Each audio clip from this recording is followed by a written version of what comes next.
In Colombia, INDEP reported that the paramilitary armed strike caused 127 violent actions in several departments of the country. The Turkish Foreign Ministry opened a crisis office in Haiti after a confirmation of kidnapping of 8 Turkish nationals by armed gangs. Iran's Foreign Ministry spokesman Saeed Khatibzadeh said that European Union's coordinator for talks between Iran and world powers will visit Tehran this week.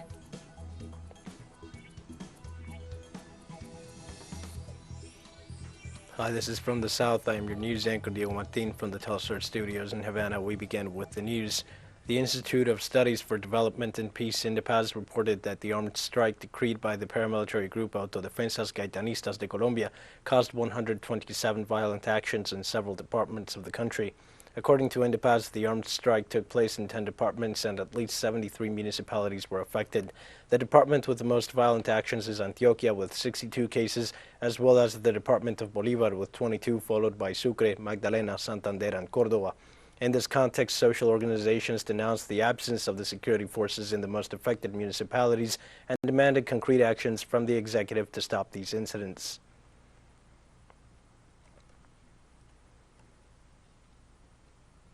In Colombia, armed violence continues. A new massacre was reported in the department of Chocó.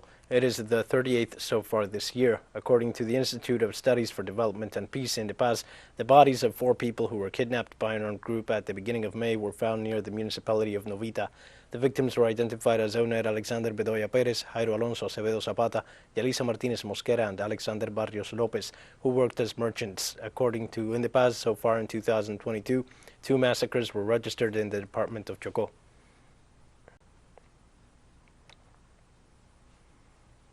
On Monday, Cuban Prime Minister Manuel Marrero made an official visit to Venezuela to strengthen bilateral ties. Marrero, on his Twitter account, announced the official visit to the Bolivarian Republic of Venezuela, his 5th visit to this country and first in his role as Prime Minister. He said during his stay in the nation that he will review issues of interest to both peoples, reiterating the firm will of his government to continue providing their modest cooperation to the fraternal country. At the same time, Cuba and Venezuela maintain close relations marked by collaboration programs, particularly in health and education, including political dialogue at the highest level.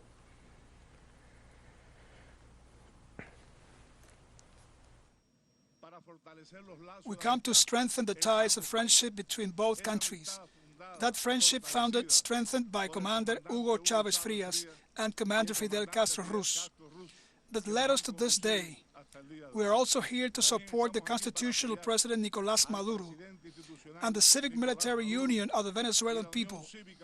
That people that, just like the Cuban people, has been blocked, pressured, seized for being a free people, an independent people, a people with its own criteria. We will be working, cooperating, strengthening these ties of friendship, looking for ways to promote mutual interest for both countries. In Peru, opposition sectors submitted a new interpellation motion against Prime Minister Aníbal Torres. Popular Renovation Party Congressman Alejandro Muñante made the official announcement about a second motion of interpellation against the head of the ministerial cabinet, Aníbal Torres. According to Muñante, this second motion intends to investigate the project to hold general elections at an earlier date, a proposal that was never made official despite having been signed by 20 assembly members.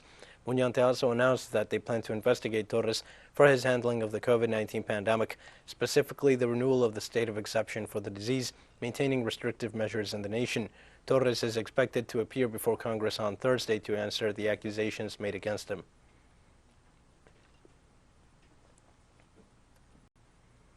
On Monday, Ecuadorian prison authorities confirmed the occurrence of a riot in the Social Rehabilitation Center of Santo Domingo de los Táchilas. The Ecuadorian General Attorney's Office published on its Twitter account that so far there are 44 deaths and many injured. The Minister of the Interior, Patricio Carrillo, said that the national government is working to overcome the problems of the system while assuring that it is complex to find quick solutions in an environment of high contamination and violence. The Ecuadorian prison system registered an increase in violent acts that have called into question its effectiveness and credibility. However, the government assures that if it is implementing a strategy to deal with these phenomena. In this context, authorities reported that 220 prisoners are estimated to have managed to escape, and later police officers captured 112 of them.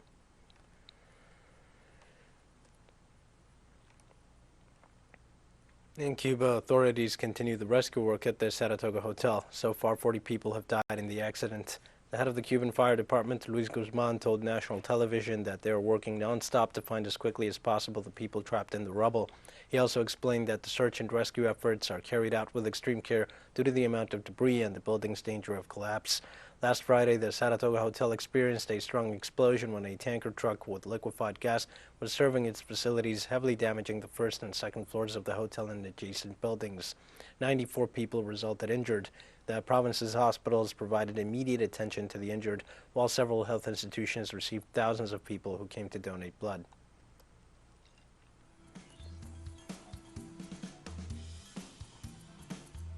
We're going to take a short break now. Please join us again after this.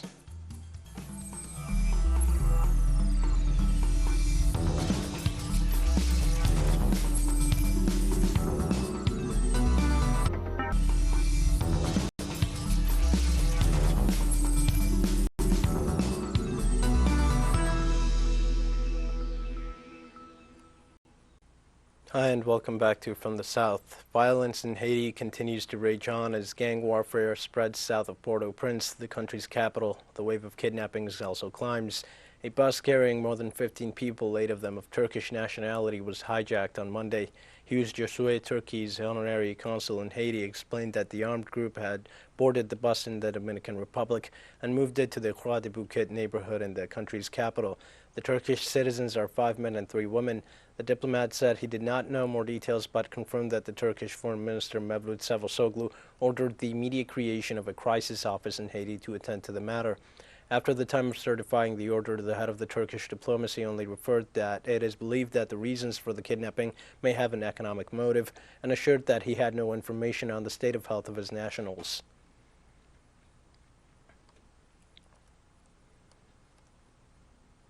In Bolivia, at least 4 students died and 86 others resulted injured after a human avalanche at the Coliseum of the Autonomous University Tomás Frías de Potosí. The event occurred during a student assembly called by an electoral committee for the election of the new leadership of the local university federation. According to the reconstruction of the events, it was detailed that the activation of a gas grenade caused the human stampede. The Minister of Government informed that up to this moment there is already a first suspect identified as the author of the tragedy, who is being sought and captured.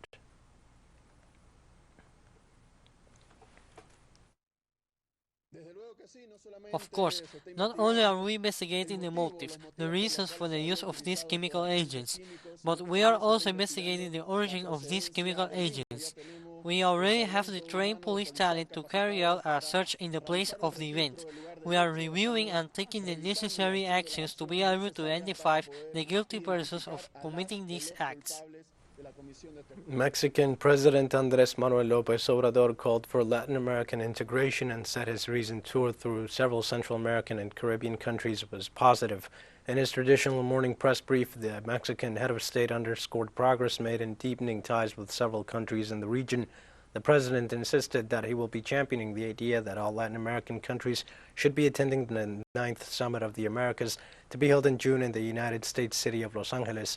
López Obrador made it clear that aside from maintaining good relations with North America and the Caribbean, his administration also concerns itself with the issues of South American countries.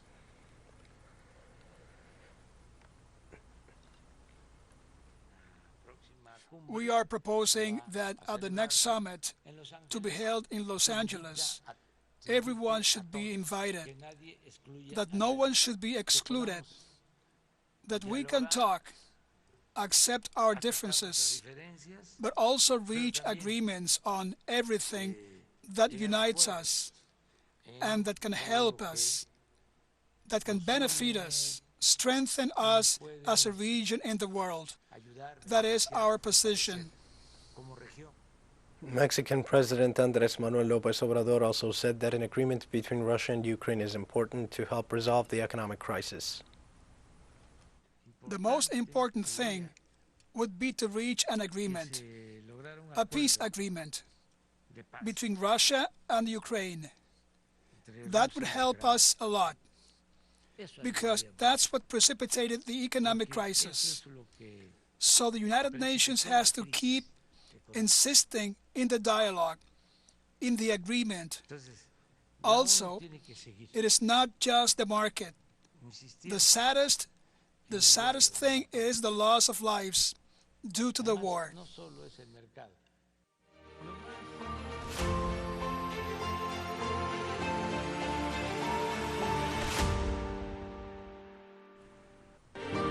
Fireworks lit up the night sky in Moscow on Monday as part of celebrations marking the 77th anniversary of the victory over Nazi Germany in World War II. In a speech during the celebrations, President Vladimir Putin defended Russia's special operation in Ukraine as necessary to protect the motherland and the only alternative to address, in his words, an absolutely unacceptable threat. The Russian president blamed the West and Ukraine for the 2.5-month conflict and warned about the horror of a global war. Victory Day, held every May 9th, is Russia's most important holiday, celebrated across the country and in many of the nations of the former Soviet Union with parades, concerts, and fireworks. The Soviet Union lost a staggering 27 million people in the World War II.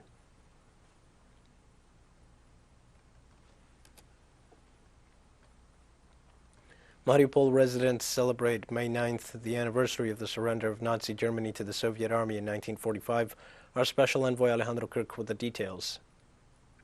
The 9th of May is probably the most important date in Soviet and Russian history. It marks the day when Nazi Germany surrendered to Soviet troops in Berlin in 1945. This date is celebrated by all families because 27 million Soviet citizens gave their lives in the struggle to liberate the world and Europe of fascism, of Nazi Germany. But here in Mariupol, it's a special day because it's the first time probably that music is heard again in the city. The spring is in full swing and there is an air of rebirth of this city that will be reconstructed as the main port of the People's Republic of Donetsk. And about that we spoke with the leader of the Republic, Denis Pushilin, and let's hear what he said.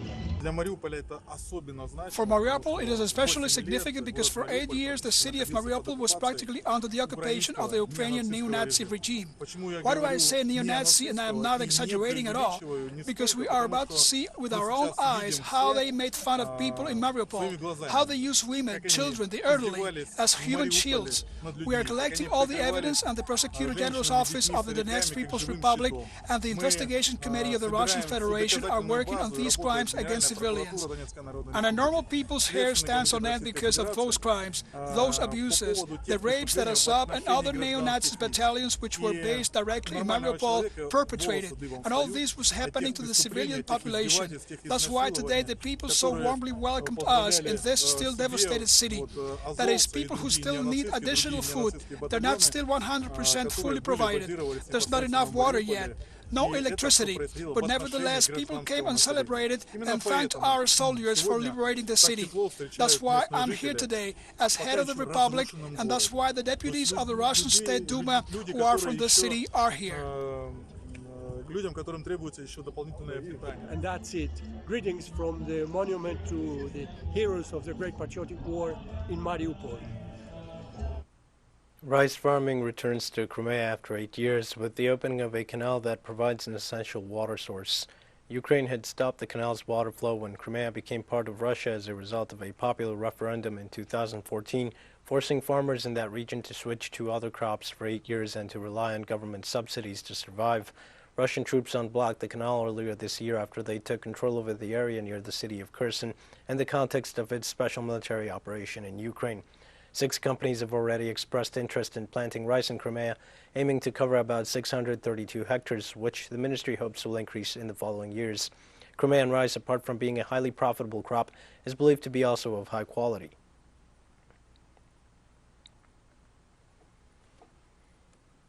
Member states in the European Union held discussions on the 6th round of sanctions on Russian oil with the focus on how to ensure most EU countries stop importing oil from Russia by the end of this year. However, according to several media outlets, permanent representatives of EU member states failed to reach an agreement, revealing the lack of consensus within the community bloc on the total ban of Russian oil. The talks were put on hold for another day. Bulgarian Deputy Prime Minister and Finance Minister Arsene Vasilyev said if some European Union member states are granted exemptions from the embargo on Russian oil, his country wants to be included. Otherwise, the Balkan country would not support the new package of sanctions against Russia.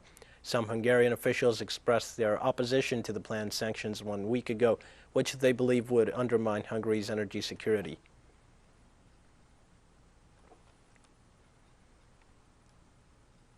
And Chinese President Xi Jinping met German Chancellor Olaf Scholz via video call. During the meeting, the two sides also discussed the Ukrainian conflict. Xi said that China is promoting peace and diffuse tensions between Ukraine and Russia. He also stated that it is particularly important for the two countries to make better use of the stabilizing, constructive, and guiding role of their relationship. For his part, Scholz underlined the good relations between Beijing and Berlin. He welcomed China's commitment to expanding high-standard opening up, which will bring more opportunities to Germany. Berlin is prepared to enhance communication and coordination with China on the multilateral front and promote the sound development of Europe-China relations, according to Scholz.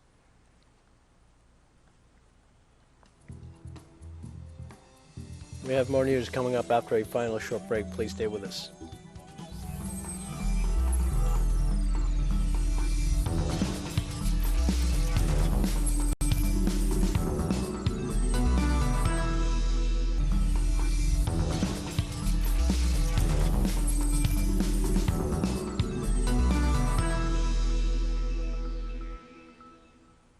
Hi and welcome back. Iran's Foreign Ministry spokesman Saeed Khatibzadeh said on Monday that the European Union's coordinator for talks between Iran and world powers over restoring a 2015 nuclear deal, Enrique Mora, will visit Tehran this week.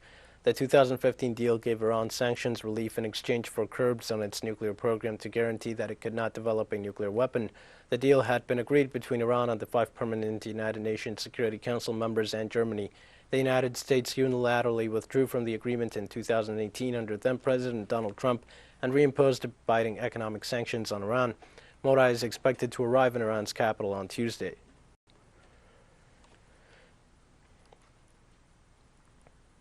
In the Philippines, Ferdinand Marcos Jr. won the presidential elections. The son of the late former Philippine dictator Ferdinand Marcos won an overwhelming majority in the presidential elections. With more than 90% of the ballots counted, Ferdinand Marcos Jr. had garnered nearly 30 million votes, more than double that of Liberal candidate Leni Robredo. About 67 million Philippines were eligible to vote.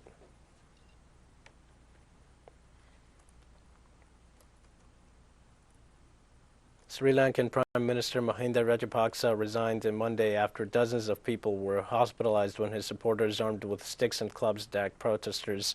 The country suffered months of blackouts and dire shortages of food, fuel, and medicines in its worst economic crisis since independence, sparking weeks of overwhelmingly peaceful anti-government demonstrations. Scores of Rajapaksa loyalists attacked unarmed protesters camping outside the president's office at the Seafront Golf-Face Promenade in downtown Colombo since April 9th.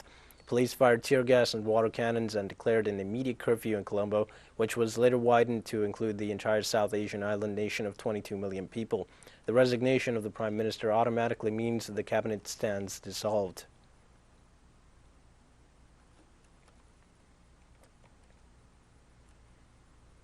As the 2022 Indaba Mining Investment Conference opens in Cape Town, South African Minister of Mineral Resources and Energy Gwede Mantashe has stated the importance of the African continent benefiting from the minerals industry.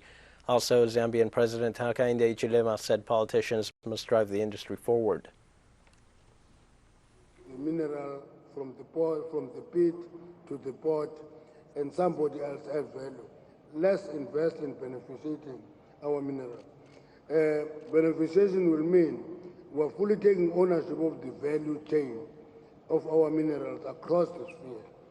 All of us on this continent should not accept the fact that we don't have sufficient power to drive our mining sector and other industries. We do have. We've just not been doing the work that we were elected to do. Now is the time to do that. So in power, logistics, and transport. Indeed, communications, significant investment, obviously in the area of research, technology, and development, amongst others, also remains critical.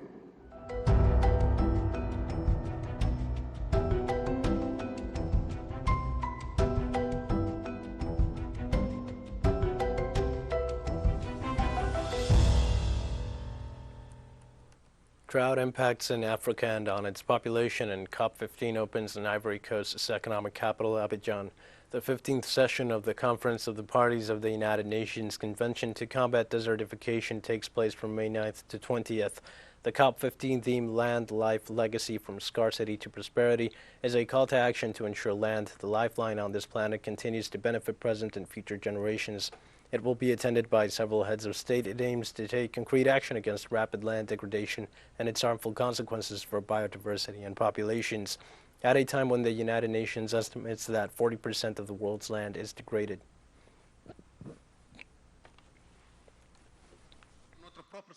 Certification and drought are sources of migration and inter-community conflicts due to the competition for diminishing natural resources. Under these conditions, it is essential to adopt policies that support the resilience of populations, especially the most vulnerable. Our people have high hopes for us. We have no right to disappoint them. Let's act quickly. Let's act together to give a new life to our lands. We've come to the end of this news brief. Remember, you can find these and many other stories on our website at Tell Us Our English. You can also join us on social media for all the latest news. We're on Facebook, Twitter, Instagram, and Telegram. For Tell Us Our English, I am Dio Martin. Thank you for watching.